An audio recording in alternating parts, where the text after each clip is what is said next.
Mivavaka fiamenana, vavaka fiamenana. Fandarana arahanao eto amin'ny andramoka izao sy ny ankilajeo. Isaky ny alatsinainy hatramin'ny zoma amin'ny 5 sasany alina ora eo. Mivavaka fiamenana. Iarahanao amin'ny mpanompon'Andriamanitra Radio Salama Mivady sy ny groupe izay mahalesy. Andrenesanao toroteny sy fampahelezana. Mivavaka fiamenana. Vavaka fiamenana. Sambatra izay volanino ka miaro tony mandrakariva eo am-bavahady ary miandry eo amin'ny lambaravara. Mialoha ny fiamenana amin'ny alina ny maso mba hisaisainako ny teninao. Vavaka fiamenana. Vavaka fiamenana.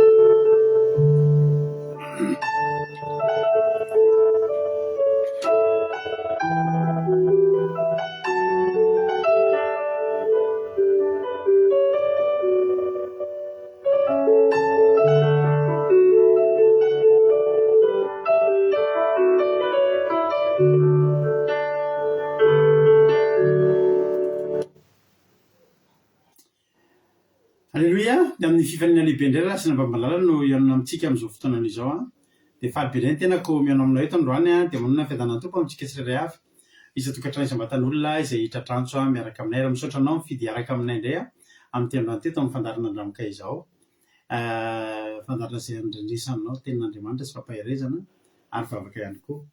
Androany votoka miaraka aminay dia teteny aminay tsy kisenasenako ny natokavinay fa tena misy raha ilany tompo anao. Alleluia. Maritatra amin'ny farany dia andao ian'ny tenin'Andriamanitra fa mahafinaritra zany vokisana ny tenin'Andriamanitra zany dia samy hita iny tompontsika rehetrarehetra. Mila zavatra aloha milohan'ny fampiarabantsika sy hanonantsika tsodrano dia andao alohantsika hivavaka metrika amin'ny fotoana ampilatan'Andriamanitra ka andao ampanosiana ny bavintsika iama zoky iama hitontsika anatin'ny hivavaka fanombohana zoky iama anao ny fitenenandro. Alleluia, misaotra pasterana amin'ny fitenenana manona fiadanan'ny tompo amintsika tsirairay avy izay tonga amin'izao vavaka fiamenana izao. Iary vavakantsika hanomboantsika izao fotoana izao. Alleluia, mbola misaotra midera makalaza ny anarana izay ray masina tsara indrindra eo misaotra anao satria tonga eto izay amin'izao fotoana izao ny tantaninao ny tontolo andronay ny menao hery tanjaka fahasalamana tompo malala indro velonay soamatsara tonga amin'izao fotoana mahaminay indrindra izao indray. Misaotra Jesosy na tsy mendrika ary izahay dia mbola nomenao hatramin'ny connexion telefona mbola ahafahanay hiatrika izao fotoana izao Jesosy ary angetaeta indray izay amin'ny teninao sy fampaharezana rehetra eto tompo raha mbola misy hevitra mampisaraka anay aminao satria olombelona izay tompo miaina amin'izao tontolo izao dia fonana sy bebahana eto anatrehanao.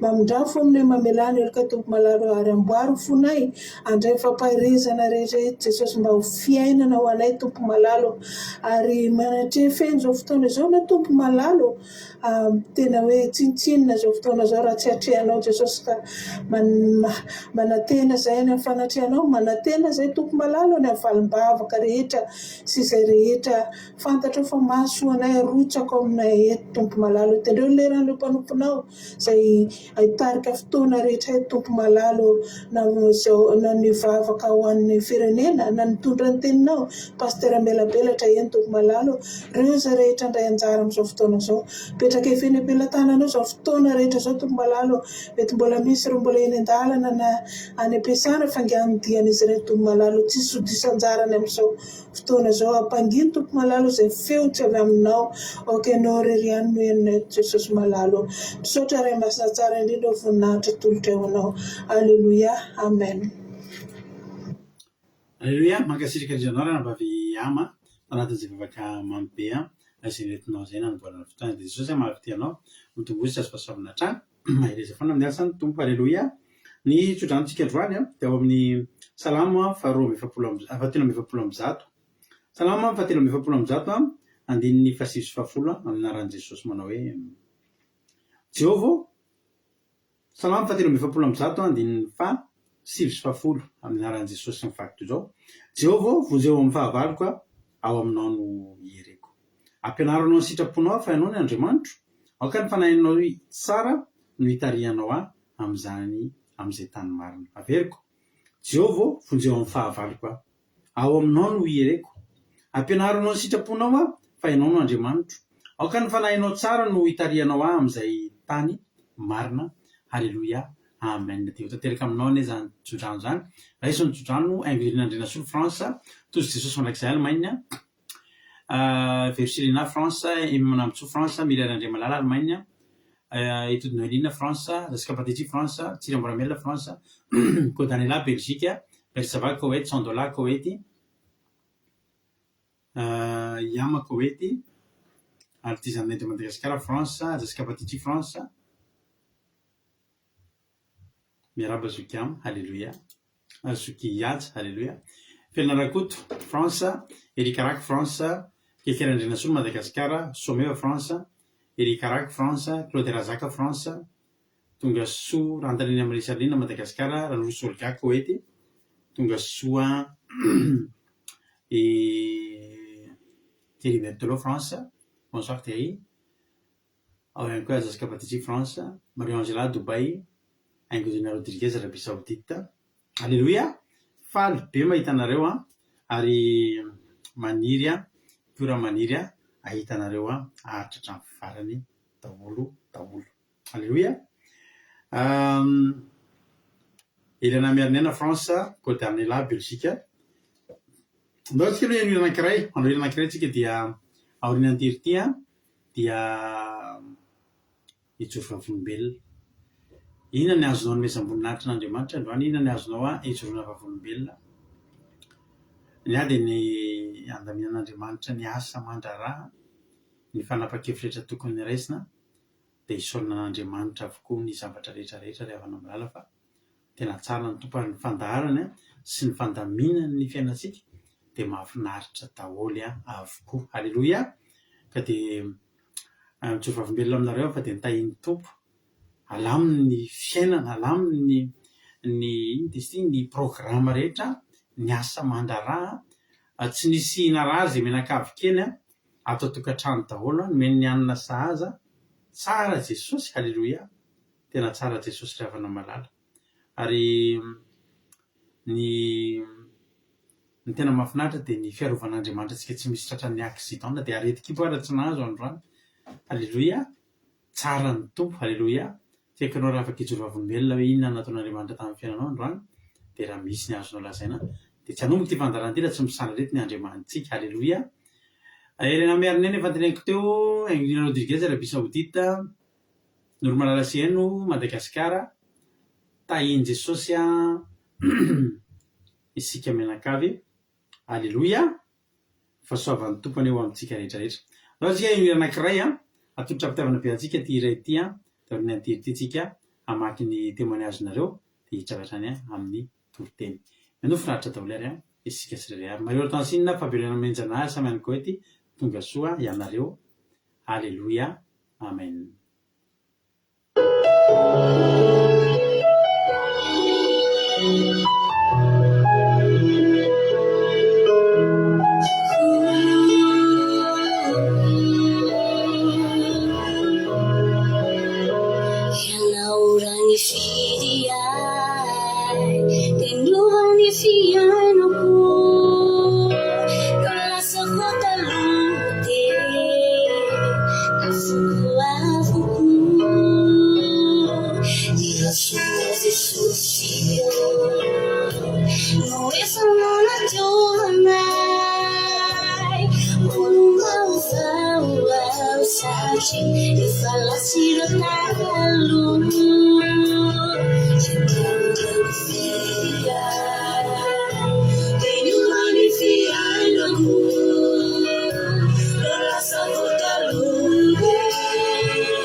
Alléluia.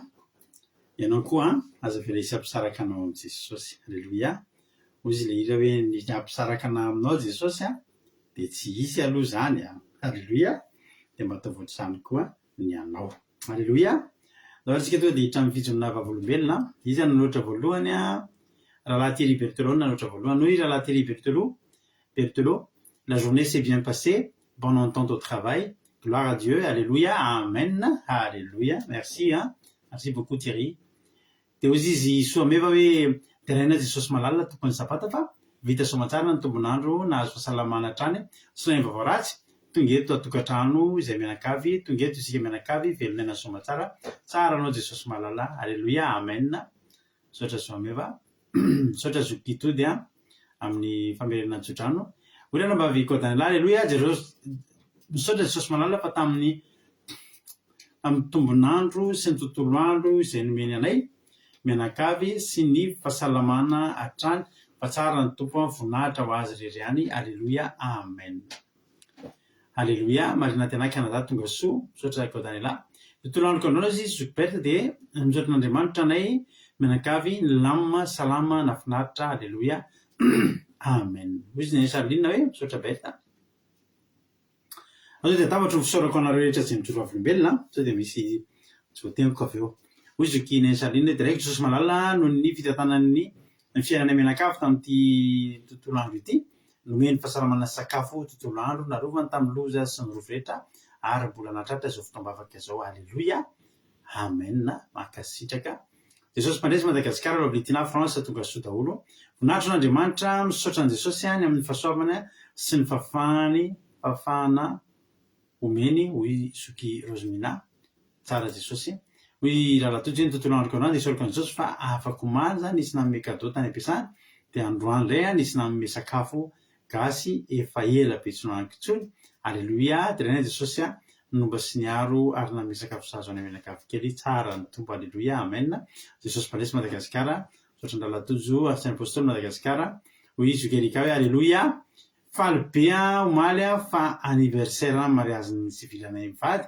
fedimy taona dia tena misaotra n'andriamanitra lehibe ny tantanany tokantrano ay ndre zay 15 ans zay dia mbola teo maly ihany koa nisy fitahina be tsy napozina dia tena diraiky jesosy fa mbola nomeny hery sy tanjaka ary fahasalamana zay mianakavy sady narovany tamin'ny ratsy rehetra alleloia azosika mba hirary soany zokerika mivady sy rahalatina vadiny ranabavika mahafinaritra be rahalatina taditsika angambana izy tamin'ny taty tamin'ny mariaziny soamevo tsy fifakahitana voalohany mahafinaritra be olona tsotra be mahafinaritra dia mirary soanareo mianakavy kelao mirary soanareo mivady tena lambana koa ho tokantrano manjakan'ny fanamasina dia ho feny fifankatia amin'ilay fanamasina mampifakatiany hoe ho anilanareo mandrakariva dia hitany tokantrano nareo mihatra lavitra noho ny taloha mahareta hatramin'ny farany alleloia misaotra betsaka anareo ihany koa zay any dia efa tsodrano farifiaritsoa ny ranam-papitsika erika hoy zoko marina tena hoe isaoran'andriamanitra tamin'ny tombonandro meny ary mbola tonga eto miaraka mivavaka alleloia tsara jesosy hoe zokolina hoe alleloia misaotra n'andriamanitra lehibe fa tena miaro ny fomba rehetra izy nisy entana natao commande dia tonga soamatsara fa nefa tsisy olona atao an-trano nandray ilay izy dia nasaina napetraka ilay livre atao ambadiky ny trano dia nataony tokoa tena tsisy nikitika marapatonga anay izany alleloia misaotra azy koa fa nandray akaramandroany tamin'ny fahitapity amin'ny fahitapity jeroa alleloia fa nandray karamandroany amin'ny fahitapity jeroa ny lamina tontolo andro ny mianakavy narovany tamin'ny loza sy ny rovo izay dia mbola tapahoana soamatsara atao trano indray dia raina jesosy fia voninahitra ho azy rery any alleloia amen minoro malaseny hoe isaorako indrindra jesosy fa noho ny fitantanany sy ny tontolo andro nay io ny dianay raha nandeha nivoaka alavitra izay dia nombany ny di nomeny ny anina saza ho anay ihany koa ary mbola nandrindramin'ny fotoana ka afaka manaraka izao fotoam-bavaka fiambenana izao koa dia raina mandrakizay ny anarany alleloia amen alleloia misaotra soky malala noro malala zeno soky malala zeno izy ainvidina rodriguez alleloia dia nainy jesosy fa nilamina tsara ny tontolo andro kandroany vita soamatsara ny asa isorana jesosy nanome azy tanjaka ary fahasalamana dia ho azy rery any ane ny voninahitra alleloia amen alleloia misaotra ny zoky marina tiana ny amin'ny fandefasana ny tsodrano erikaraka tsisy isorana misaotranareo amin'ny firaritsoa alleloia tsara ny tompo zay ny vita zay no ela fa hitravatrany amin'ny toriteny arytsika satria efa tonga ny fotoana hianotsika ny toriteny misaotra rehetra na nijoro vavolombelona na ame voninahitry n'andriamanitra Zaho matoko sy mihitsy fa mbola anao mihoatra noho izay indray Andriamanitra fiainareo rapitso satria hainareo nanome voninahitra azy. Aleloia. Andao ary tsika hitravatrany amin'ny toroteny. Toroteny aza hoentin'ny ranabavintsika Rozimina, izy nitorotsika anatin'ny tenin'Andriamanitra androany dia misaotranareo amin'ny fiaritsoan'ny rahalahy sy ranabavinika misaotra betsaka fa voaraindry zareo reny. Aleloia. Andao ary ny toroteny tsika Zoky Rozimina. Menao ny fitenena dia vita ny toroteny dia miverina eto mamirapiratra ny toroteny. Zoky Rozimina, anao ny fitenenana. Aleluia, voninahitra ho Andriamanitra rehetra, ka i Jesosy antsika rehetra, ary mankasitraka ny pastera manome fitenenana amin'izao fotoana iarahana hita amin'izao vaovaka-piandehana izao. Jesosy ampofon'izao sy hitahana ireo mianakavy. Ambanimbany kely ny feo fa akariko dia ndao ary isika hijery ny soratra masina Salamo 5:7. Andininy 5 sy 7 amin'ny anaran'i Jesosy manao hoe: mamindra fo sy miantra Jehova, mahari-po sady be famindram-po izy, manisy soa izao tontolo izao i Jehova, ary ny fiatrany dia eny amin'ny asany rehetra. Aleluia, amen. Izany hoe misy ifandraisany tamin'ny toroteny tamin'ny alatsinainy ihany izy ity misy ny famindram-pon'Andriamanitra ny fiderana an'Andriamanitra ao anatiny izany fahazahoana famindram-pon'Andriamanitra izany. Io dia Salamo Abidi izy io fiderana an'Andriamanitra mpanjaka be indrafo. Izany hoe ny teny mavesatra eto dia raisintsika eto amin'ity mpanjaka be indrafo. Andriamanitra dia Andriamanitra be famindram-po. Raha tsorina izany teny izany manao hoe Andriamanitra mpanjaka be indrafo, Andriamanitra be famindram-po.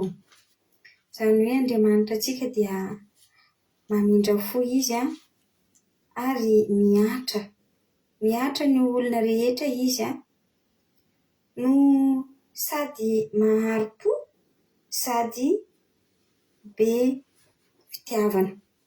Raha ataoko angamba isika raha samy olombelona dia sarotra ihany ny ahita olona be famindram-po malakilaky amin'ny fiainana izany. Raha tsy efa misy zavatra ifandraisana dia indrindra fifankatiavana.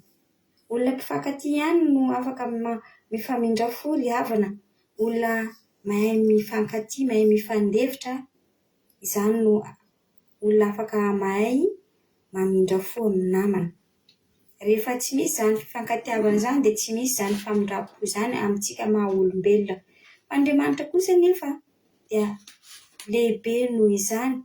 Tena hoe lehibe lavitra mihoatra ny lanitra ny haben'ny fitiavan'Andriamanitra antsika, ary nataony lehibe lavitra mihitsy satria ny fontsika dia efa nametrahany fitiavana, ny tenantsika manontolo, ny nofamandrantsika dia efa nametrahany fitiavana, ny zavaboary rehetra izay hita masontsika dia efa nametrahany fitiavana ho antsika daholo izany ka dia manisy soa n'izao tontolo izao ilay raintsika ao an-danitra.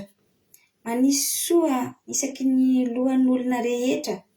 Ireny olona ireny na adala na endry na manao zavatra tsy mendrika, mbola nasiany maso, nasiany loha, mbola afaka misaina ka mahay misotro rano sy mahay misakafo ny vavany.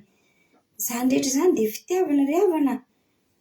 Ary ny fiantrany raintsika io ilay Jehovah nahary antsika ray malala antsika io dia miatefa any amin'ny asany rehetra ny fiantrany. Miatefa amin'ny zavaboary izay nataony rehetra ny fiantrany. Ka ny asan'Andriamanitra ry havana dia tokony ataontsika fitaratra satria isika no miaina amin'izao fiainan'izao tontolo izao. Dia isika no tokony maka fitaratra ny asa izay ataon'Andriamanitra amin'ny alalan'ny izao soratra masina izao. Mampianatra antsika ny soratra masina amin'ny lalan'ny fahamarinana, tsy amin'ny lalany tsy fanoroana lalana mandratra ny sasany, tsy amin'ny lalana fanorona ny namana ho anao zavatra tsy mendrika sy asa tsy mendrika eo anatrehan'Andriamanitra fa anao manoro ny lalana fahamarinana amin'ny fahendrehana. Amin'ny fahendrehana no hitondrasana ny lalan'ny fitiavana an'Andriamanitra. Izany no sitrapon'Andriamanitra ry havana. Ka raha isika koa raha manao ny asantsika dia angala fitaratra tahaka ny ataony ilay nahary antsika. Ary i Jesosy io dia efa nataony ho fitaratra mazava ho antsika mihitsy koa. Nandritry ny fotoana izay nahafantarantsika an'i Jesosy dia efa mpampianatra tsara izany Jesosy izany. Asa nataon'Andriamanitra ny nanomezany an'i Jesosy, nanomezany Jesosy antsika, ary dia nataony tamin'i Jesosy ny famindram-pony ho antsika. Ka izany Jesosy izany dia nahay nanetry tena izany ary nanaiky ny kapohina ny vonoina. Ka dia izay nanaovan'olona azy teo fa dia tsy mba adinon'i Jesosy ny mbola hoe niantso andrainy foana hatramin'ny farany, tsy ny abandona mihitsy izy ry havana.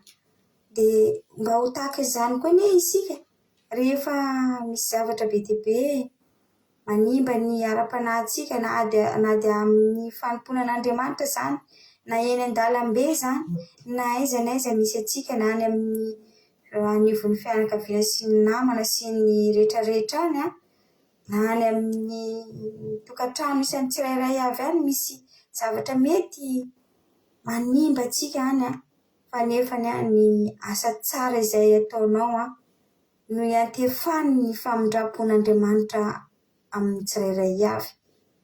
Ka na dia anao aza ilay olona mpamonjy olona foana, mpanao zavatra tsara foana amin'olona, nefany manao tsy rambina aty ambadika dia hitan'Andriamanitra iny.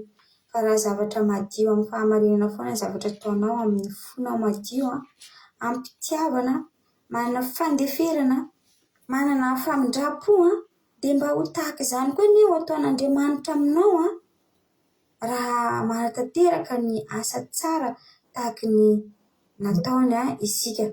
Miezaka isika moa tsy havita ny asa tsara tahaka ny ataon'izy nahary antsika.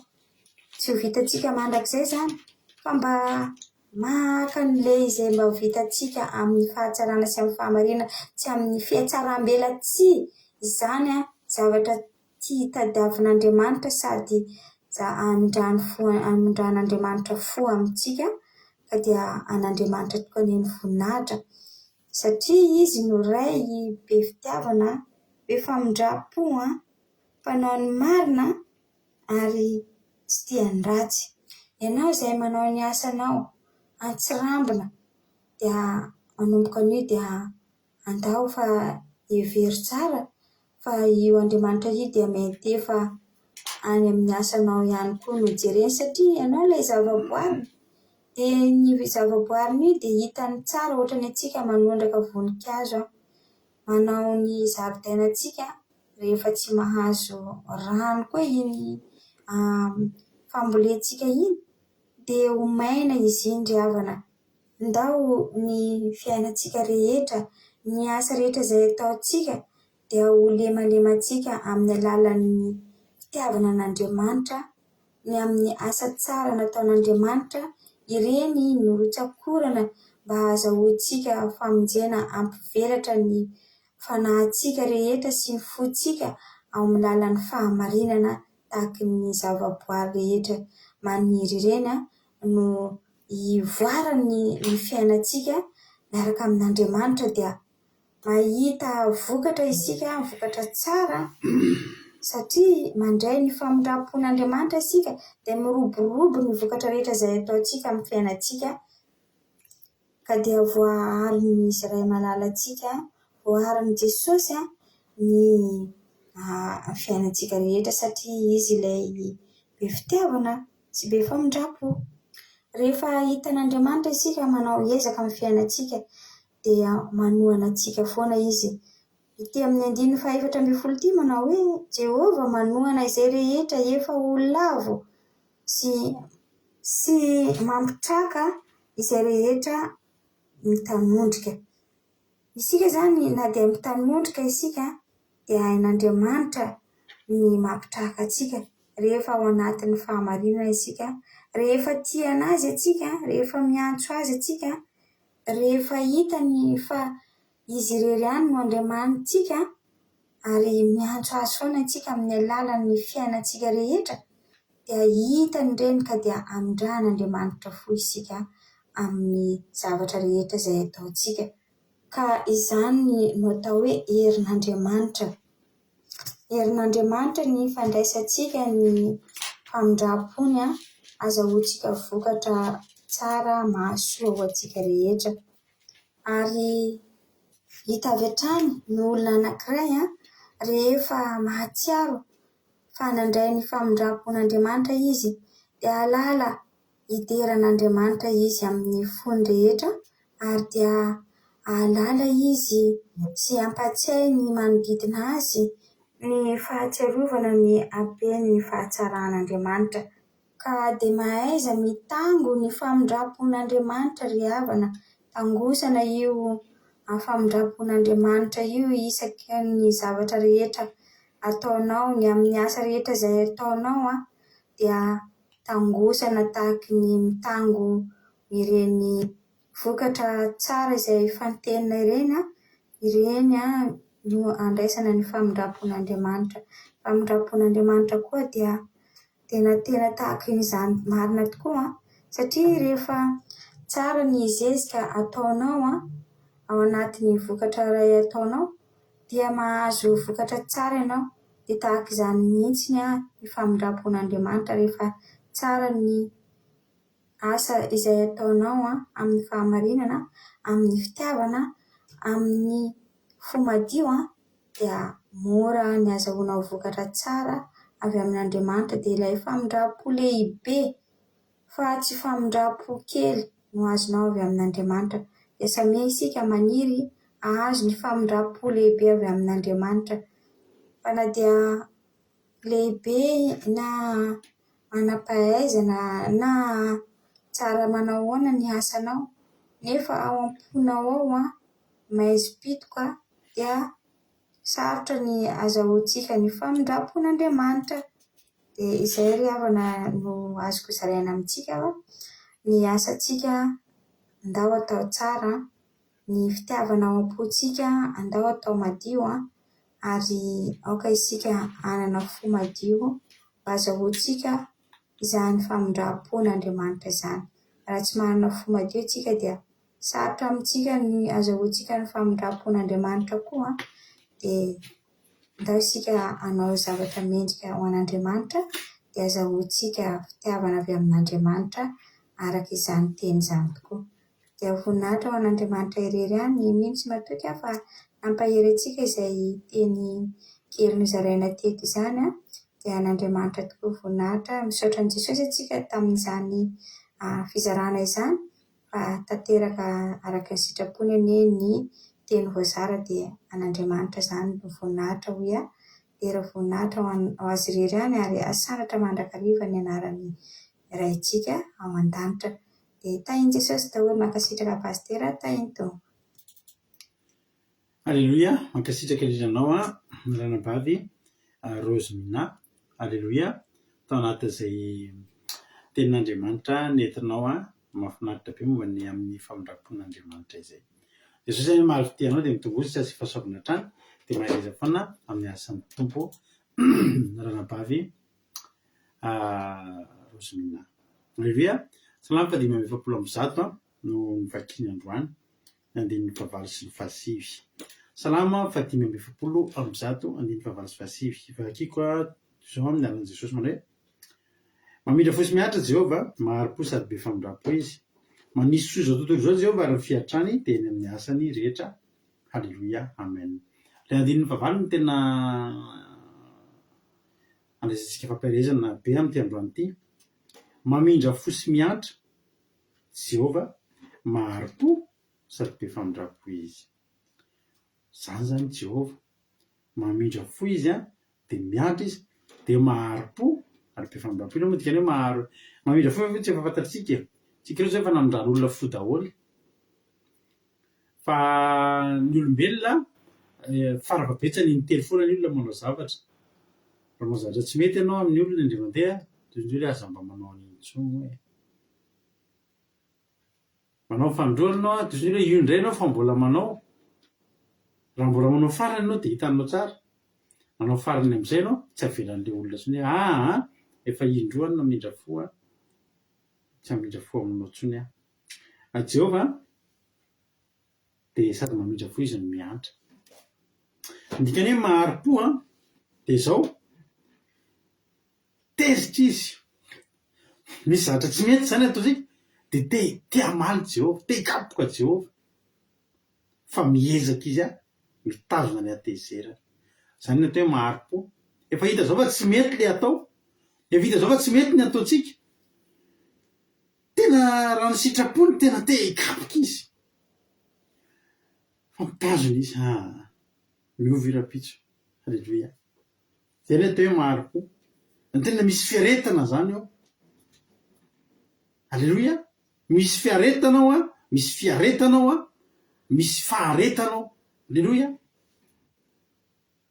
hitan'izao mihitsy zavatra ataontsika fa tsy mety hitan'izao mihitsy zavatra ataontsika fa ratsy dia inona ny ataony te hikapoka izy tsy tian'Andriamanitra mihitsy tsika ravana malala maditra tsy tian'Andriamanitra mihitsy tsika ravana malala mafoe manaonao foany manala baraka ny anarany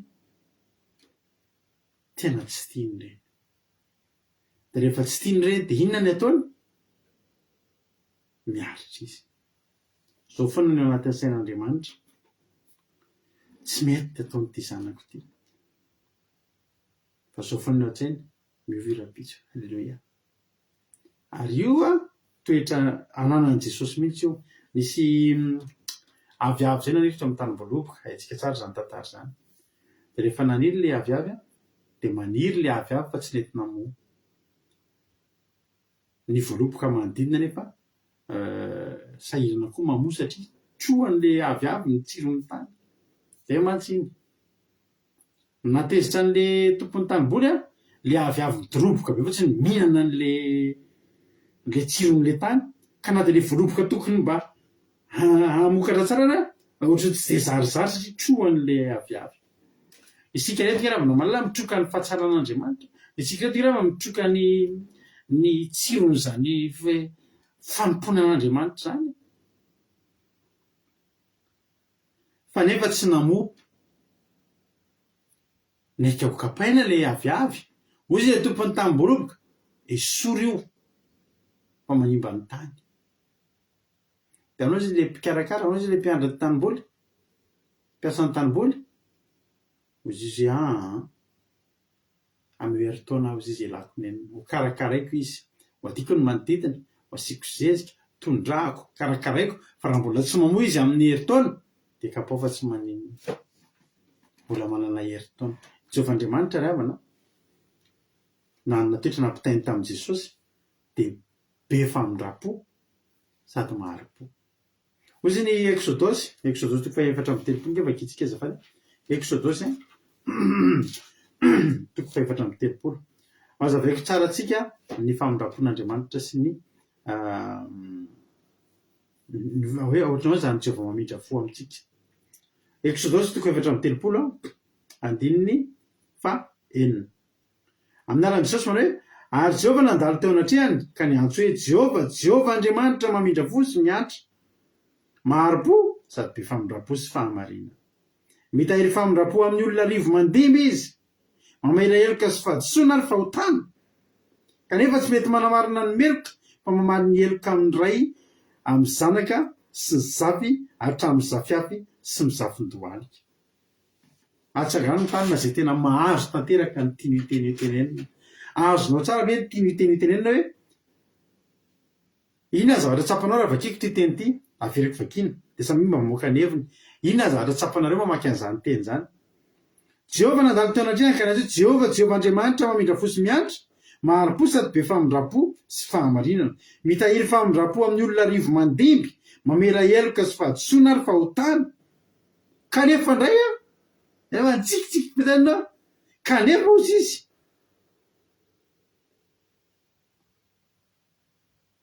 aizy izy teo kanefa tsy mety manamarina ny meloka fa mamaly ny eloko ny ray amin'ny zanaka sy ny zafy hatramin'ny zafyafy sy ny zafin-dohany ahoana ny fahitanareo an'izany misy zavatra roa eto a ozy izy ny tena andriamanitra mahafaly be andriamanitra mindra fosy maharo-po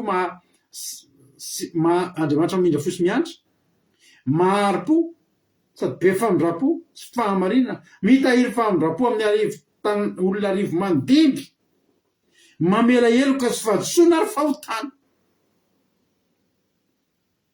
kanefa tsy mety manamarina ny meloka fa mamaly ny eloko ny ray amin'ny zanaka sy ny zafy hatramin'ny zafyafy sy ny zafin-dratra ka mamela hatramin'ny arivo mandimby ary izy sa mitahiry alahelo amin'ny arivo mandimby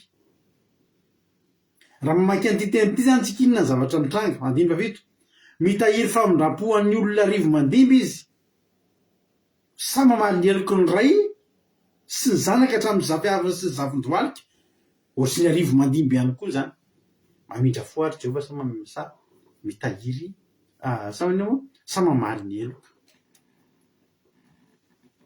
ahoana ny hamalina an'izany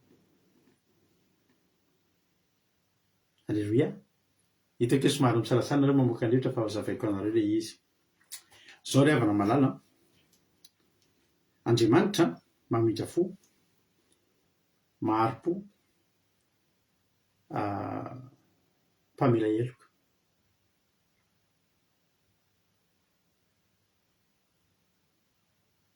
nefa izy a tsy manamarina ny meloka ary tena mitahiry mamaly ny eloko ny ray sy ny zanaka ny ray amin'ny zanaka sy ny zafy sy ny zafyafy sy ny zafin-dohalika zay mbola zafy kitrokely izy mba azahoantsika an'izany a dia ataontsika hiverinana amin'ny genesisy androany hiverinana amin'ny genesisy tsika genesisy toko faharoa alleluia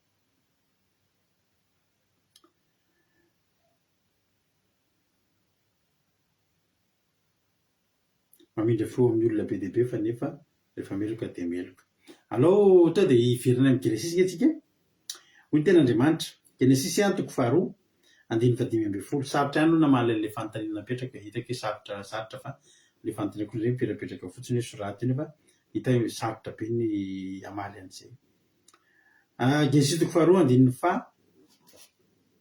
dimy ambin'ny folo nefa kitsika ary Jehovah Andriamanitra tondra lehilahy ka namponina azy tao amin'ny sahitena hiasa sy hitandrana azy andiny fenina ambin'ny folo ary Jehovah Andriamanitra nandidy an'ilay lehilahy ka hoe ny hazo rehetra ao amin'ny sa dia azonao hinanana ihany fa ny hazo fananana tsara sy ny ratsy a dia aza hinanana fa amin'ny andro hinananao azy dia ho faty tokoa ianao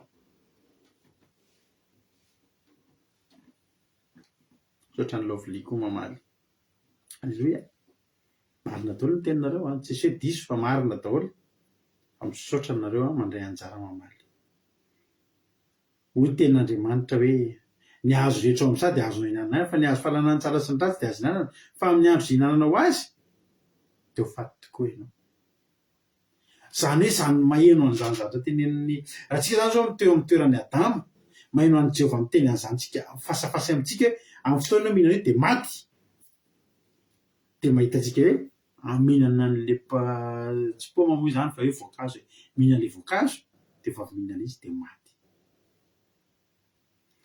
alo ary itotsika itoy ary tsika efa azo ny erika amin'izay le teny azo ny erika amin'izay le teny halleloia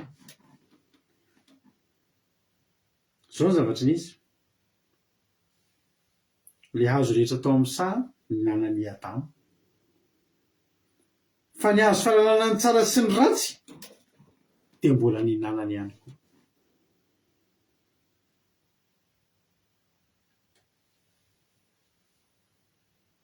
zao ny zavatra nahavariana ry havana malala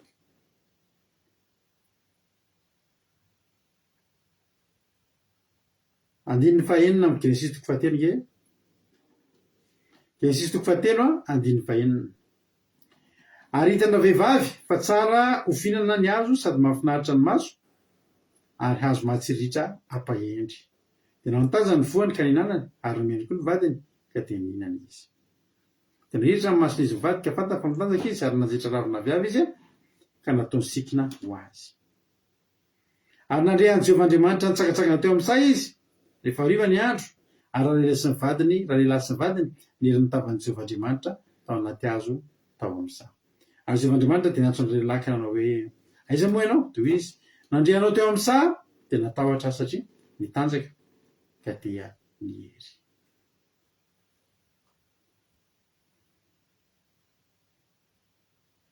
Alleluia. Hoy izy moa nanambara taminao fa mitanjaka ianao? Efa nihinananao va ny hazo izay nandrarako anao tsy hinananao? Dia hoy raha lehilahy ny vehivavy izay nomenao ho namako izy no nanome ny voankazo ka dia nihinana.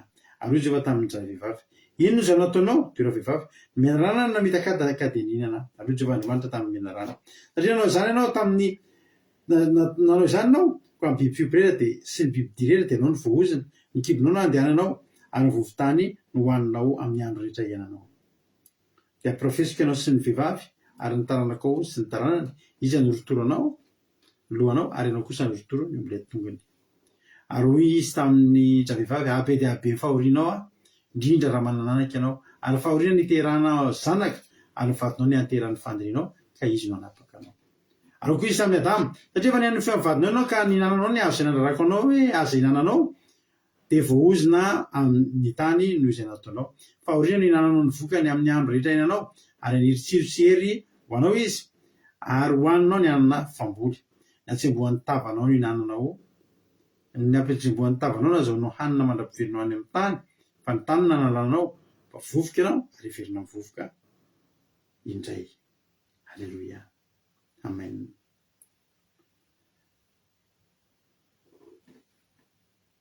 Matoa izy izany resaka rehetrarehetra izany dia resaky n'Andriamanitra sy izy mirahalahy mbola velona. Izy mivady mbola velona. Nefa ndravana taria Andriamanitra tena teny Genesis 2:17 amin'ny andro ihinanana ho azy dia ho faty tokoa ianao. Tena raha mahaino an'izany ianao tena hoe tonga tena vao mihinana an'io vao milelaka an'io tonga dia maty. Fa tsy maty ry havana ry zareo tsy maty ry zareo. Fa inona no nahazo azy? Lasa voaozina ry zareo. Raha ianao zao no atoko misafidy inona tianao maty sa voaozina? Maty anatin'ny fahotana sa velona fa voaozina? Anjaranao mamaly an'izay. Jerenao tsara efa be dia izy mivady mbola tsy maty aloha ry zareo. Alleluia aloha izany e. Ary zao 1:20 ary Jehovahandriamanitra nanao akanjo hoditra ho an'ny Adama sy ny vadiny ka nampiakanjo azy.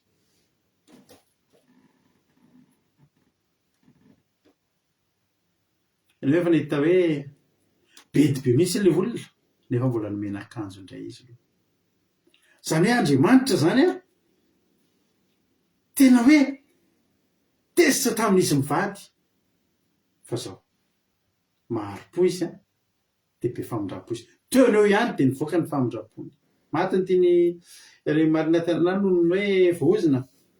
Dia izany efa mitenanao fa teto izy mivady voaozina fa velona ihany, mbola velona.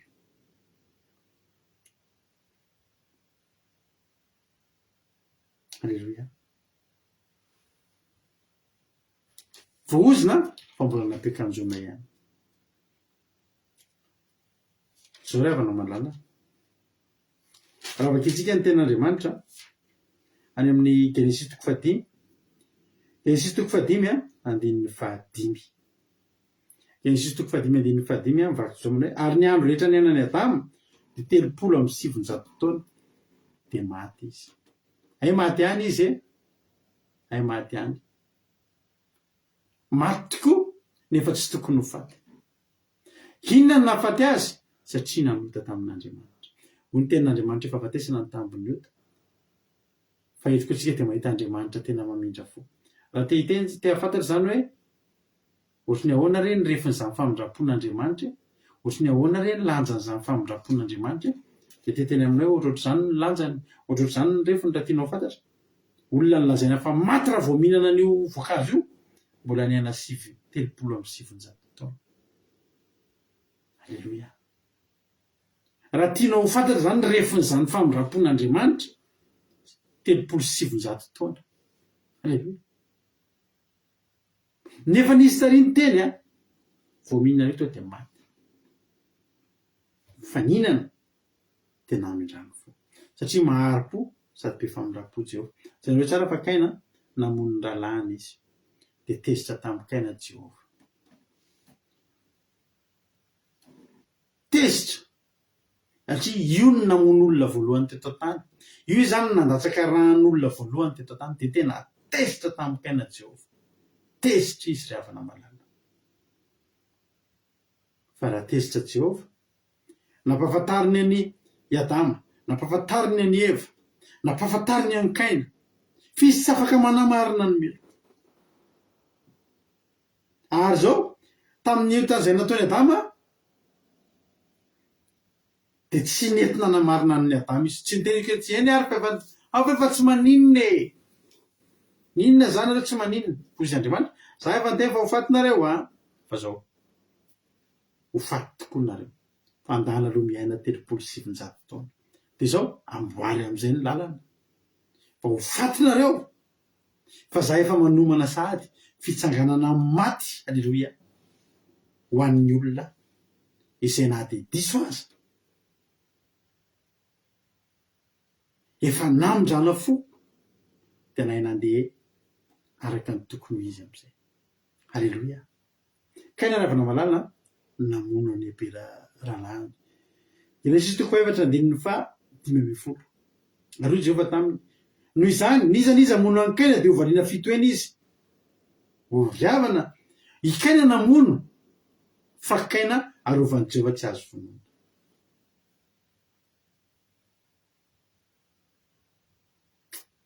Alleloia. Kaina namono fa no famindrapon'Andriamanitra. Dia izy koa mitahiry famindrapo amin'ny taranak'arivo mandimby. Tena anao tsy nety aza Kaina. Maharo-po Jehovah. Dia hoy izy Jehovah, fa zao tsy avelako ho faty ianao.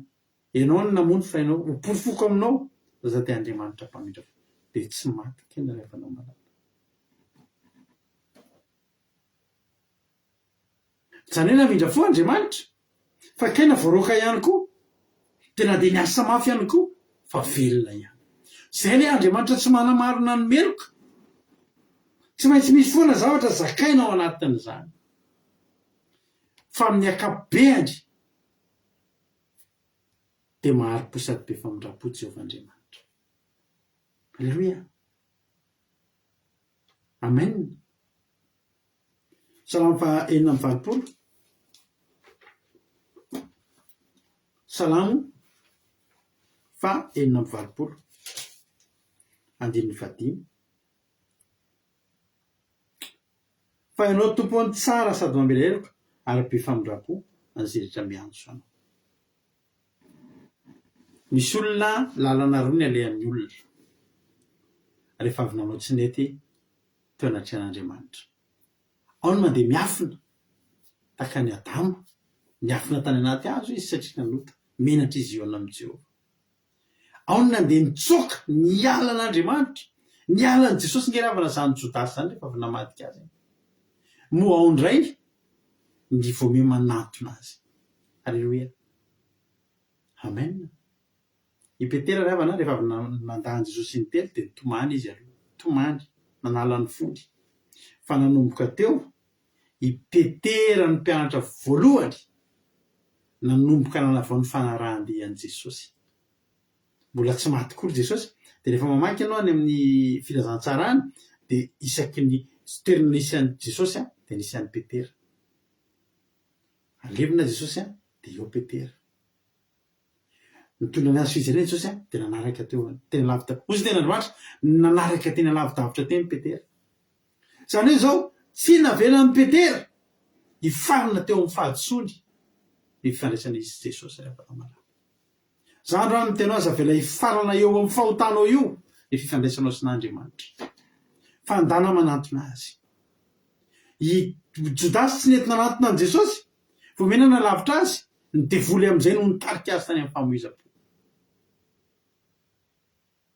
Satria ny afina ny Jehovahandriamanitra Adamo dia voaroka tao amin'ny saheteny. Satria ny avinavina tamin'Andriamanitra i Kaina dia voaozina hiasa mafy.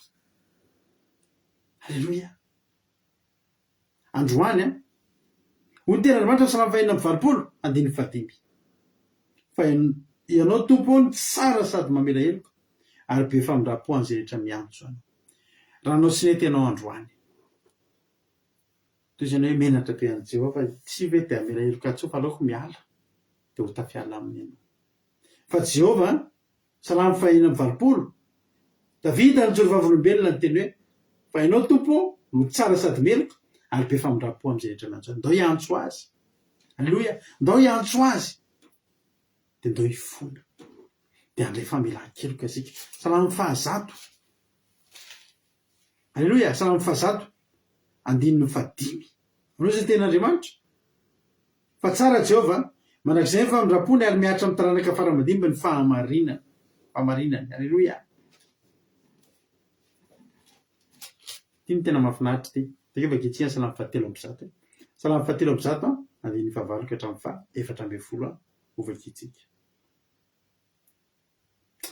Mamindra fosy miaritra Jehovah, mahari-po sady be famindram-po izy. Tsy mandahatemy mandrakariva izy na miteny fahatezerana mandrakizay, ary tsy mba manao amintsika araka ny fahotantsika izy na mamaly antsika araka ny helotsika. Fa tahaka ny avon'ny lanitra ambony ny tany no be an'ny famindram-pony amin'izay matahotra azy. Tahaka ny lavitry ny atsinanana amin'ny andrevana no lavitry ny anesorana ny fahotantsika amintsika. Tahaka ny fiantrany ray amin'ny zanany no fiantran'ny Jehovah izay matahotra azy. Fa izy mahalala ny toetsika ary mahatsiaro fa vovoka izika. Halleluia. Tsy takatry ny saitsika. Misy fotoantsika rehefa mialatsiny kely.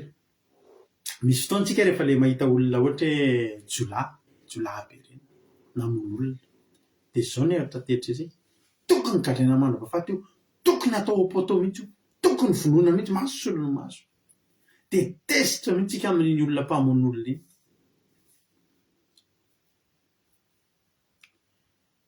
Indray andro nisy tamin'izaho vao mivavaka dia resaka tamina pasitera. Nisy tamin'izay tany Madagasikara nisy ohatran'ny zaza nisy namono izay dia mahatsara be fomba namonoana azy. Toy izay mantsy an'ilay resaka tamin'ny pasitera. Raha mba zanako kosa aloha pasitera ny atao an'io. Tena raha trandraky ny namono iny tena nataoko an'izao dia tena tsy sakako aho tena ohatran'izay izy hoe aza mieritreritra an'izay ianao fa tsy ho tonga aminao mandrakizay izany. Aza mieritreritra an'izany. Aza mieritreritra n'iny olona iny. Rehefa isika mahita ireny olona manao ratsy ireny tena tonga dia ohatran'ny tena sarotsy ohatra dia maty iny dia mitsara dia sisa. Nefa tsika eo mason'Andriamanitra ohatran'iny daholo. Isika rehetra ireo eo amin'ny mason'Andriamanitra dia ohatran'iny. Eo amin'ny mason'ny anjely tsika ireto tena olona ratsy. Eo amin'ny mason'ny olo-masona ao an-danitra tsika ireto tena olona ratsy. Mety mivavaka isan'andro, mitoro teny isan'andro, fa raha ny anjely no mijery antsika dia tahaka ny nijery antsika n'iny mpamon'olona ratsy be tokony ho faty. Saingy izao tsy mahasoa an'Andriamanitra ny fahafatesantsika raha maty amin'izao tsika. Tsy mahasoa an'Andriamanitra ny fahafatesako sy ny fahafatesanao raha mbola tanaty fahotantsika satria tafasaraka amin'ny mandrakizay. Ny tena Andriamanitra hoe Andriamanitra tsy mandahateny mandrakariva na mitahiry fahatezerana mandrakariva. Ary izy tsy mba manao amintsika araka ny fahotantsika na mamaly antsika araka ny helotsika. Ravana. Raha araka ny fahotantsika no hamalina antsika dia tsy fantatra intsony. Fa izao.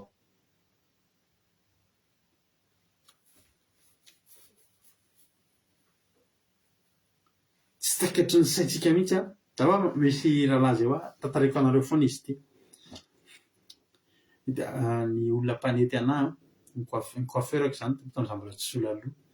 Izao mantsy zany efa za sy ny coiffeur fa tamin'izaho olona nisy vola dia mba misy mpanety mihitsy dia mba misy hetim-bolo efa mahazatra mihitsy atao mihaja tsara. dia izy io paretana tantarainy foana hoe ravana malala itsony vavolombelona amin'ny olona foana ary tsy famenatra azy fa izy io tena jiolany koizana le mivoaka gazety reny hoe bande de 7 bande de 9 le mivoaka amin'ny alina dia manafika dia mamono olona dia ny fanaondrareo le lehilahy vonoina le vehivavy atao ankeriny dia alaina ny arenan'ireo dia ohatr'izany tena hoe ahabibiana tsy hita ho tantaraina fa tena ahabibiana tsoroa aman-tany dia folo lahy zareo mipiaraka na sivy lahy tsy tadidiko izay dia namandrehetra efa maty tany am-pigadrana sy maty voatifitra daholo efa ravan'ny pôlisy ny zira reny pôlisy mpanafika mpamonjy lahy reny fa izy ravana efa impiry voatifitra efa maromaro voatifitra mbola tsy mety maty maro efa tonga ny fotoana niova fo izy ravana malala mivavaka izany olona izany miditra mety eo aminy ianao fa tena tsy voatory teny ianao fijona vavolombelona ny ianao tena mahafinaritra zaho dia tsaroko izay alava ny voloko tamin'izany ihetezako ao amin'ny rahalahy tafita alleloia tadidiko foana izay rahalahy zay rehefa mandinika azy aho dia mahita hoe lehibe ranga amin'ny famindrapona andreo efa olona firy ny vonoana izany ho fa namono olona tena namono olona raha tadiditsika ny aninantsika ny jingelnantsika rehefa manao toriteny rehefa zabata to misy le apahan'le toriteny kely koa lamba bleu iny dia tena hoe na dia avy namono olona ary ianao dia isaky ny tory an'iny tamina entan'iny dia mahatsiaro an'io rahalahy io io rahalahy teny amin'ny fanareo io hoe nampamono olona azy ianao misy olona angavana malala efa inareo le mpamaky trano andeha hamaky trano zareo dia rehefa andeha mivoaka fa mpiantso daholo ny olona mpiantso namany andao amin'izay fa izy alohan'ny andeha dia sendra tafaheno radio dia misy toriteny dia izao le toriteny aza manaiky no ratsy mandrakizay ianao fa Andriamanitra mbola te hamindra fo aminao maro-po sady be famindrapo Andriamanitra dia mandra-pahoviny ianao ny anao ratsy ohatr'io mandra-pahafatitsika ve tsika anao ratsy ohatr' izao mandra-pahafatitsika ve tsika tsy andeha amin'ny fahamarinana mihitsy tonga tsika zany dia misoratra tena hoe ho any amin'ny fahaverezany misoratra anarana zany tsika ho any amin'ny fahaverezana tsy ry havana malala mba hiverina amin'Andriamanitra fa mpamindra fo io Andriamanitsika io ho tena Andriamanitra tahaka ny avon'ny lanitra ambonin'ny tany ny aben'ny famindrapono an'izay matahotra azy zany ninona zany zavatra nataonao afaka mamindra fo Andriamanitra na tahaka ny avon'ny lanitra sy ny tany azy misy olona vokatry ny fahotana lehibe nataony dia tsy samy anaty tanàn'Andriamanitra izy menatra izy anaty tanàn'Andriamanitra fa Jehovah Andriamanitra miteny androamana hoe tahaka ny avon'ny lanitra sy ny tany alleloia ny aben'ny famindrapony ho an'izay maninona ho an'izay matahotra azy tary alohantsika miteny hoe ho an'izay miantso azy fahampahina amby 20 vakitsika ho an'izay miantso azy raha miantso ianao alleloia atao iantso amen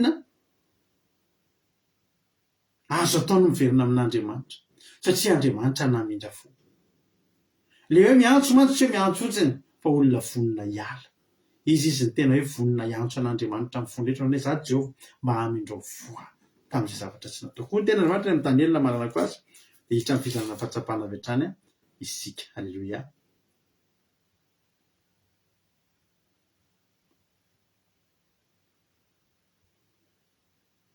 iny ny kantoko ho an'izay zara fahatsapana rehefa avy eo ny Daniel 7 andininy 7 hono tena na ny tompo Andriamanitra koa zany famindrapo sy famelan-keloko satria efa niodina tamin'izay zany hoe titenena dia zao ninona ataoko ninona ataonao ninona vitako ninona vitanao any Jehovah ny famindrapo fa tsy aminao any Jehovah ny famindrana fo atsika fa tsy ho tsika na ny devoly tsy tsika na ny devoly fa zao any Jehovah any tompo Andriamanitra kosa ny famindrapo sy ny famelan-keloka alleloia dia ho tahin'ny tompo any ianao fa dia mataon'Andriamanitra aminao tokoa any izany miverena fa mamindra fo ny Andriamanitsika mamindra fo izy fa tsy manamarina ny meloka izy zao ry havana malala ny olona von'ny niverina ny atao hoe mibebaka dia olona vonina ny tsy amerina intsony raha ianao androany nisy an'ilay olona vonina tsy amerina intsony dia miverena fa Andriamanitra mindra fo aminao na tena mono olona azy ho tahin'ny tompony antsika rehetra Iza nefa mizara fatsapanao a. Alleluia.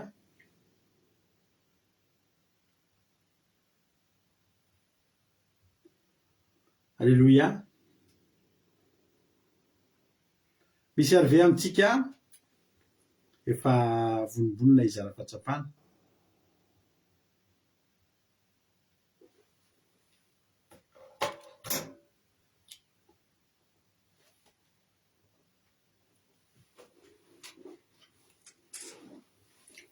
Misy aminareo ve a izara fahatsapana? Raha ohatra rehefa misy izara fahatsapana aloha misy retory be any amin'ny telefonina andro napavy aingoderina raha mba azonao piana retory fa manako be aty azafady indrindra. Aza mbola asianao parleur aloha azafady raha mety. Alleluia. Farantsika biditra olona izara fahatsapana amin'ity androany ity. Raha efa ao ary raha napavy aingoina Rodriguez dia tonga dia menanao ny fitenenana. Inona ny azonao ambara, inona ny azonao lazaina?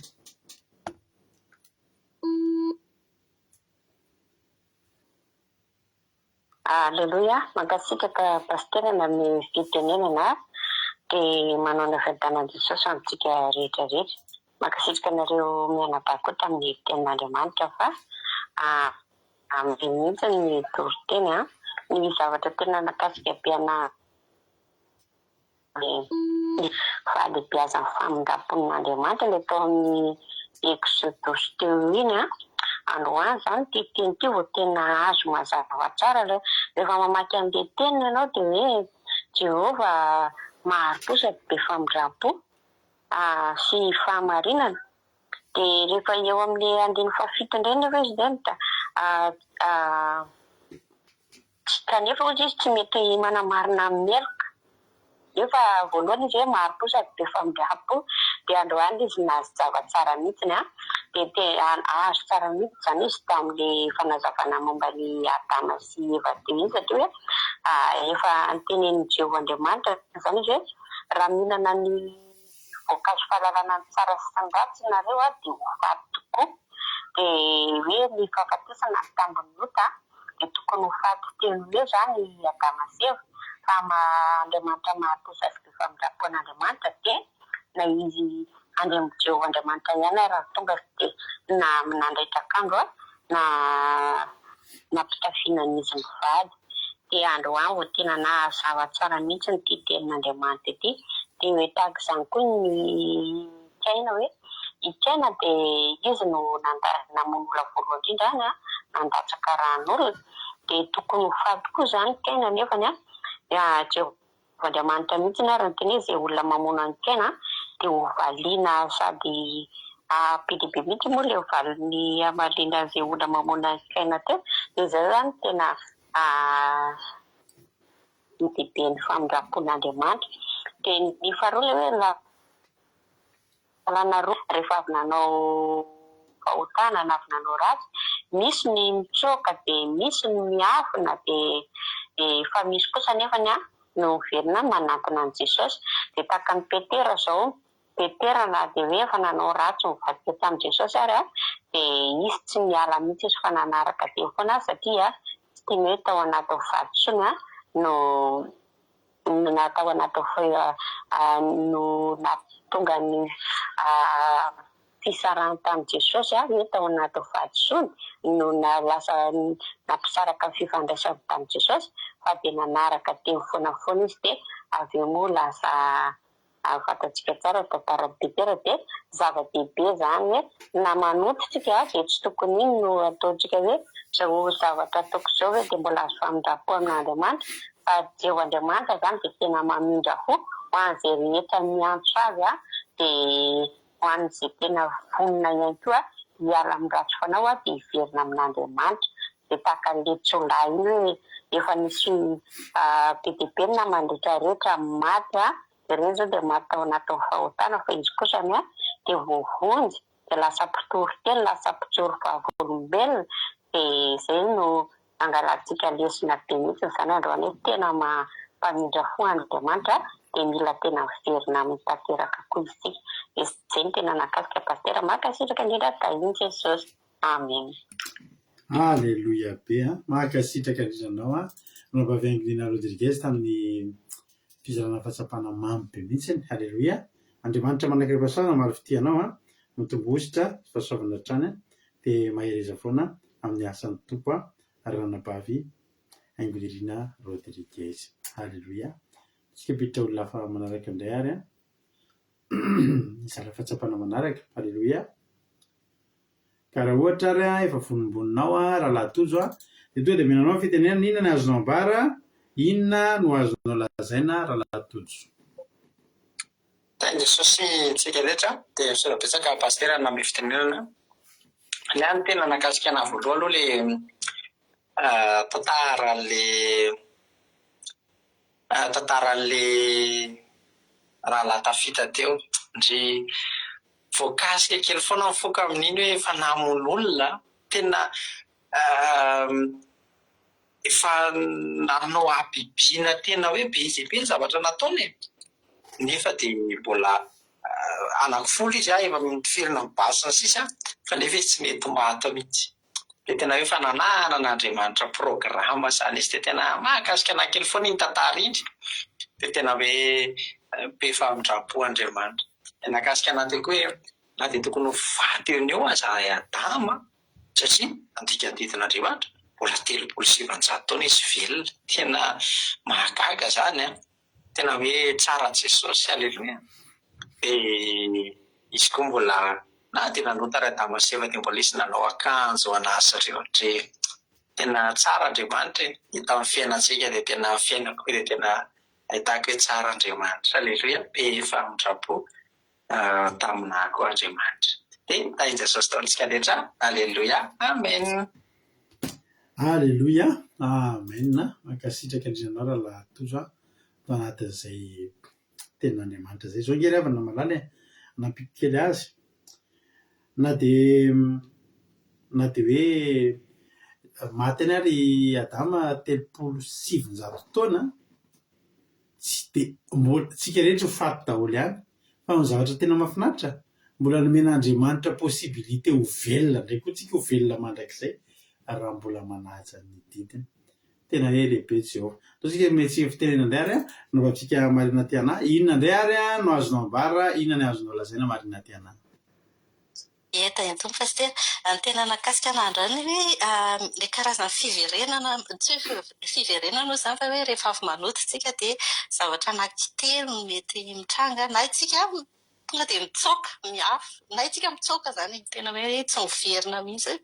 Dia amin'iny ny devoly tonga dia ohatran'ny hoe manararoatra dia na itsika miafina nefa hitan'Andriamanitra foana mbola eo akaikaikin'Andriamanitra.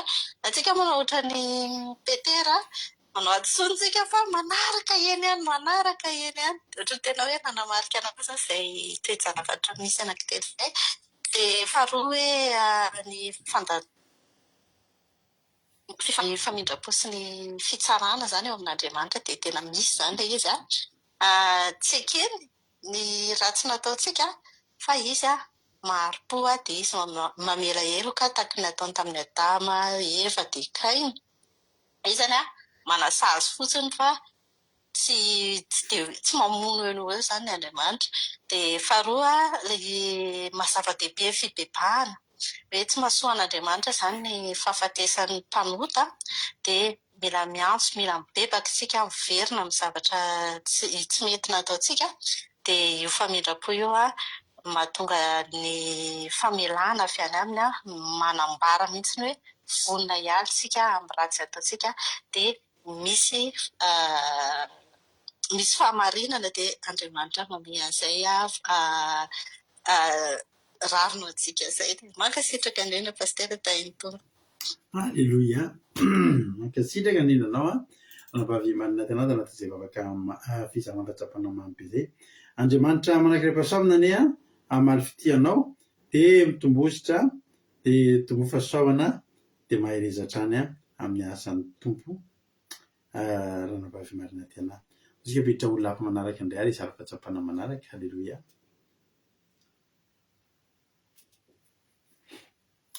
Dia afatsika hanao hira. Halleloia. Rehefa ao ary Ranabavintsika Erika dia atao metsika fitenana ary Rabavelika omenanao fitenenana inona ny azonao ambany inona ny azonao lazaina. Makasitraka pasitera azafady.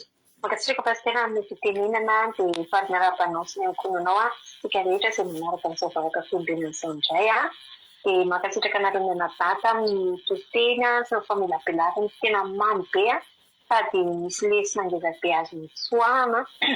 Ny anahy tena nakasika anahy dia le hoe lehibe ny famindrapon'Andriamanitra. N'Andriamanitra mahari-po amintsika dia midika le mahari-po mihitsy izany tena nakasika kely hoe Andriamanitra izany miaritra, misy fiaretanao dia misy faharetanao mahita izany Andriamanitra iny manao zavatra tsy mety tsika dia miaritra Andriamanitra dia manana faharetana izy amintsika miandry antsika hoe ovintsika miova, ovintsika miala amin'ny fahotantsika iny dia tena hoe mahakasika be izany dia ny anahy koa ny tena nakasika anahy ilay tao amin'ilay Exodus iny izay vao azoko ilay tian'Andriamanitra lazaina rehefa namaky an'ilay Genesis hoe isika na dia Andriamanitra tsy manamarina ny meloka ozy nefa ny mamindra fo an'izay manao meloka dia ny tena nakasika be an'ilay izy hoe i Adama sy Eva nanao meloka teo anaty an'Andriamanitra na dia efa nitenena ary hoe raha mihinana an'ity ianareo raha manao an'ity zavatra ity ianareo dia ho faty tokoa dia nefany tsy nataon'Andriamanitra maty ny mihoatra zareo rehefa nanao meloka dia rehefa tsy nanao marina fa mbola Andriamanitra indray no nitady anazy hoe Adama aiza ianao dia tena hoe mahakasika be izany Andriamanitra indray nitady antsika manao ratsy nefa ny tokony itsika ny tokony hanantona an'Andriamanitra sady mbola nanjaitra nanjaitra akanjo azy no mbola nanome tombonandro lavalava ny Adama ihany dia kanefa kosa le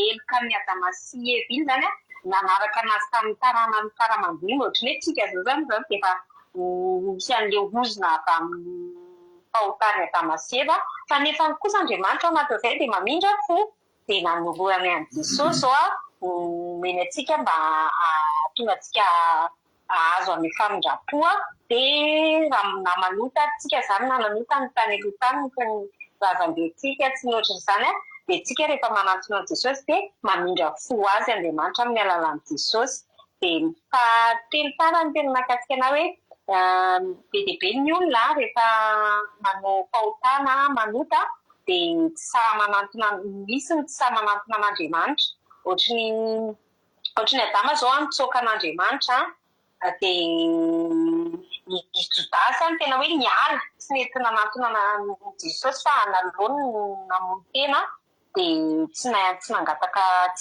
nanantona nangataka famindrapo sy nibebaka fa Petera izao nakasika be hoe na dia tsy nety nataon'i Petera niala izy tsy nety nataony dia nefa izy mbola nanaraka ny Jesosy teny amin'ny toerana izay misy anazy teny foana dia ny feany izany hoe tsika na dia manota ary dia mbola manana famindrapo antsika Andriamanitra tahaka an'ilay tantaran'ilay rahalahy Jiolary teo izao tsika izao meritreritra tokony ho faty mihitsy ny rahalahy iny tsy tokony ho velona intsony raha ny famonoana sy ny zavatra nataony maro fa mbola misy famindrapon'Andriamanitra nataon'Andriamanitra taminy dia lasa niova fo izy rehefa miverina sy mibebaka sy mivavaka mibebaka nanantona an'Andriamanitra dia mifeny izany hoe tsika tokony miverina amin'Andriamanitra raha te hamindrano fo fa Andriamanitra mamindra fo antsika foana rehefa miverina ity dia tahiny Jesosy taona makasitraka pasitera ny alatsiny lava be. Aleloia sady tsy lava mamy. Aleloia Jesosy amaly fity dia mitombosa sy fahasoavana hatrany mahireza foana amin'ny asan'ny tompo. Aleloia sotrana rehetra fa mahafinaritra be ngeo fizarana fatsapanareo fa raha tsy mizara fatsapanareo tsy mafany ty fandarazika ty ka dia tahin'ny tompo any ianareo dia mahireza foana hatrany dia tahin'ny tompo mirary soa hatrany. Misy hira ataontsika ity izy ity dia hira amin'ny teny anglisy. Aleloia hira amin'ny teny anglisy izy ity ity zany dia miresaka ny amin'ny famindrapon'Andriamanitra mihitsy ny izy ity. Aleloia tena famindrapon'Andriamanitra mihitsy ny resahana izy ity dia mba ataontsika izy ity. Aleloia Ataontsika izy tia isika hoe manana mpampianatra teny anglisy, halleloia, dia angatahantsika ny ranavavitsika marina tena mba handefa raha mba azony atao ny mandefa fandika-teny kely amin'ity hiri ity amin'ny teny gasy sy amin'ny teny bazara possible ihany koa ny rahalahy Thierry Berthelot, raha tsy izany teny amin'ny teny gasy ho an'ny rehetrarehetra izay tsy mahita teny anglais, halleloia.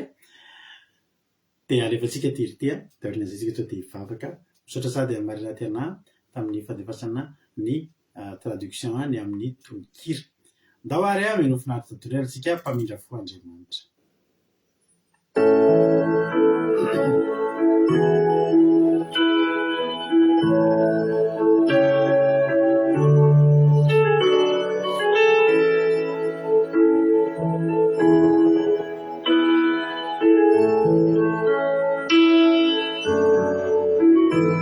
The Lord is gracious, full of compassion, slow to anger,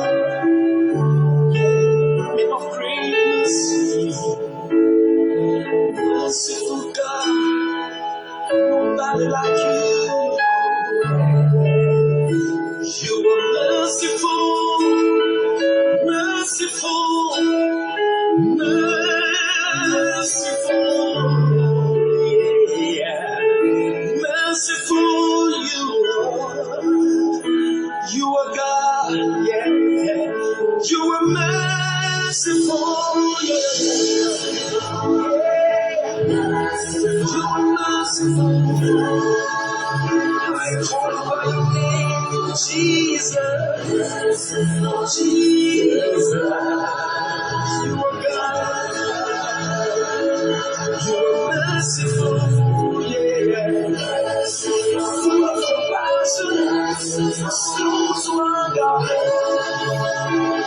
Your mercy endures forever. You are God, yeah, merciful.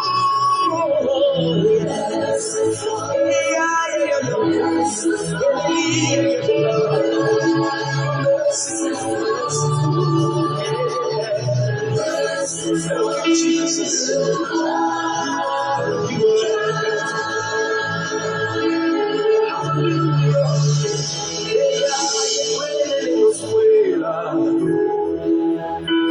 who is like unto thee, O God? Among all the gods, who is like unto thee? Glorious in holiness, hallelujah. You are fearful in praises, you are glorious, you are glorious, you are glorious, yeah, glorious, you are God. You are glorious, glorious, glorious, full of compassion. You are glorious, you are glorious in holiness, glorious, it's just power before you stand and bow before Jesus, glorious, you are God,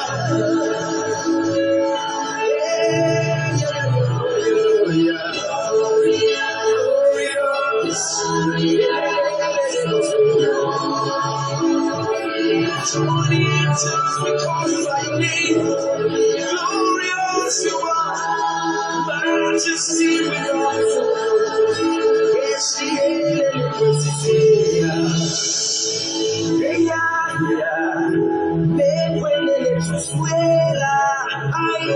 the voice of the Lord is mighty, powerful.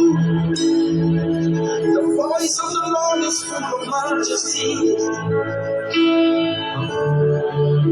The voice of the Lord is powerful. You are powerful. Nobody like you. All power in heaven and earth is in your hands. You are powerful. You are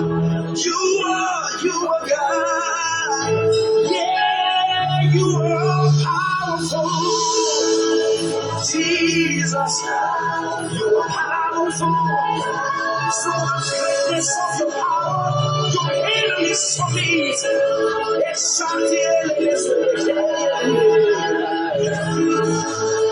Jesus, you are powerful. Powerful.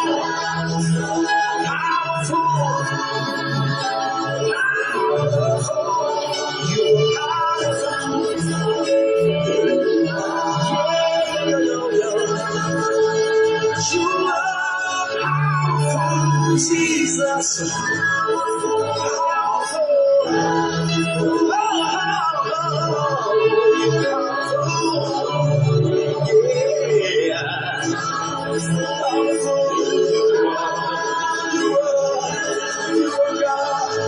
lift your hands up. Call him merciful. He's merciful.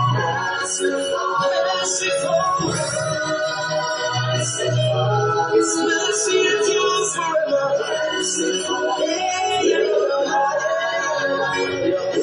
Merciful God, you are merciful. Merciful God is good. His mercy endures forever.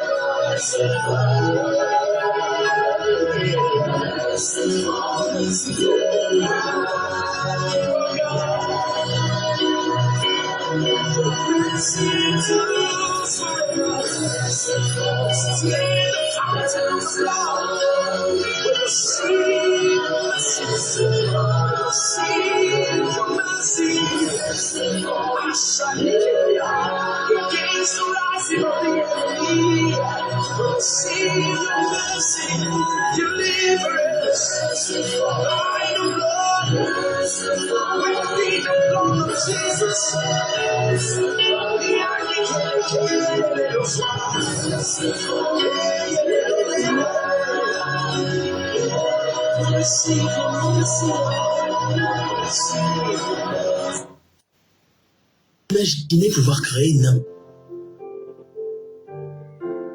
Halleluja. Dia mbola tsy mitsahatra ny misaotra anao zay Jesosy malala Jehovah'Andriamanitra misaotra satria tena tsapanay tokoa zany hoe famindraponao amin'ny fiainanay zany. Misaotra satria raha tsy ianao ny Andriamanitray dia efa voakapoka mandrakizay daholo zay rehetrarehetra eto. Raha ny amin'ny tsy fahatanterahanay, ny amin'ny fahavarimbarianina zay ataonay isan'andro amin'ny fiainanay dia efa tsy hitanohanotsony ny fanamelohana ary tsy ho tafaverina tahaka izao zay raha tsy ianao ny Andriamanitray. Misaotra ny amin'ny famindraponao, misaotra ny amin'ny famoramponao, misaotra ny amin'ny faharimponao Jehovah'Andriamanitra fa zany no arenanay manana anao. Misaotra indrindra raha misy tonga eto androany mbola nivesaram-pahotana sy nivesaran'ota tamin'ity androany ity. Ianao ny Jehovah'Andriamanitra tsy toa, ianao ny amindra fo, amila eloka ary anamarina ny tsirairay avy amin'ny alalan'ny rahany Jesosy zanaka. Mamindra fo aminay tsirairay avy ary averenao aminay indray ny fahatokianao, averenao aminay indray Jehovah'Andriamanitra. Alleluia. Ny fitiavanao. Ary amin'izao sisa izao dia izao, irao ny fanainao masy ny tantananay. Hitantananay hitari-dalananay mba tsy sola afaka izy tsony. Misaotra tompo malalo. Dia raha lanja saotra sy voninahitra ho anao, jereo zay rehetra tonga teto androany, ianao amary fity zay rehetra tonga teto androany, aza veranao misy na dia ray aza hiala maina Jehovah'Andriamanitra. Fa tena hoe tahio ary dia tena hoe valio fitiavana dia valio soa ny tsirairay avy zay tonga teto androany ho voninahitra naranao irery any. Dia volisy satana fa hatrambranazy afaka hitsaingo ka na dia litera ray ary tamin'izay voatory teto androany fa ny teny rehetra notoriana teto dia amoha amin'ny zato hoe ny arivo tsy manam-patapelana hiboboky aty anatinay ho fiainana mandrakizay. Misaotra Jesosy malalo. Halleluja. Amen. Ampanasina vavisika marina tena amin'izao fotoana izao hivavaka ho an'ny firenena. Marina tena anao ny fitenenana. Mankasitraka pastera manay fitenenana. Andriamanitra, tompony hery sy ny fahatsarana rehetra ianao. Manatona anao izahay hitanao a Madagasikara. Ikenay eo anatrehanao fa meloka izahay. Ary samy olon-dratsy eo imasinao. Matetika izahay manao tsinotsinona ny didinao ary betsaka ny malagasy manao ditra ary manamafy ny fo izay manalabaraka anao izany zavatra rehetrarehetra izany. Isaoranay anao fa ny faharetanao sy ny famindram-ponao aminay malagasy rehetrarehetra satria raha mbola misy izahay dia noho ianao. Misaotra anao izahay satria na dia eo aza ny fahadisoanay dia mbola miezaka izahay manatona anao, mbola mitroka ny fahatsaranao izahay fa tsy mifongoranao. Tahaka ny tazomanao any aina Damaskaina dia eto anatrehanao foana izahay na misy fahotana dia mbola tazominao ihany ny ain'ity firenenay malagasy ity. Fantatray fa tsy mahasoa anay ny fahafatesan'ny ainay malagasy saingy hoe mikiry manota ihany izahay, mikiry manalavitra anao amin'ny zavatra tsy mety rehetrarehetra fa no voajanty adiady lava sy ny sisa. Fa heverinay fa ny fiverenana aminao Andriamanitra dia fanerinao izany ka inoanay vao betsaka malagasy rehetrarehetra heverina. Mifono aminao izahay amin'ny farantsianay rehetrarehetra. Aza velanao tahaka ny aviavy tsy mamoa izahay fa angataka aminao mba hamoa ary tsy hanimba ny manodidina anay fa angataka aminao mba ho fahazavana amin'ny maha-kristianina anay. Ampianaro ny malagasy sy kristianina rehetrarehetra izany fomba izany mba handeha amin'ny fahamarinana ny tsirairay amin'ny famindrehana ary amin'ny fahendrena. Omeo fo vonona hiala ny tsirairay ao Madagasikara ny ratsy aoka tsy ela intsony. Izany no favakay aminao Jesosy Kristy fampanjaka ao amin'ny Madagasikara ny famindram-ponao Andriamanitra sy ny fahamarinanao. Amin'ny anaran'i Jesosy Kristy amina. Alleluia, mankasitraka andrianao raha mbavimadina tenata natazavavaka mamy be izay metinao izany. Dia Andriamanitra manan-kirepa-soavana maro fitehanao dia mitombosa sy fahasoavana hatrany marina foana amin'ny asan'ny tompo. Misaotra betsaka ny ranambavy Rose Minako tamin'ny tompoteny sy ranambavitsika ranambavitsika izy moa Zokiama tamin'ny vavaka mamy nanomboana ny fotoana. Ianareo izay nizara fahatsapana rehetra, ianareo izay nanao commentaire sy nanao ny traduction rehetrarehetra dia isaorana koa nareo izay tonga niaraka tamin'ny tetonao fa raha tsy tetonareo dia nangingina teto izay. Jesosy maro fitehanareo dia mitombosa sy fahasoavana hatrany mariza foana amin'ny asan'ny tompo. Raha mbola sy tonga amin'ny ranandro Jesosy dia raha pitsika eo neto indray amin'ny ora mahazatra amin'ny sivy sasany. Manapatoka izany dia afaka mihaon'ny Akira 2 anao Akira 2.radio445.com Akira 2.radio445.com misy tozesaky ny adiny telo amin'ny ray amin'ny efatra ny fito amin'ny folo maraina amin'ny ray amin'ny efatra ny fito amin'ny folo rano. Samby tahiny tompo taory mahireza.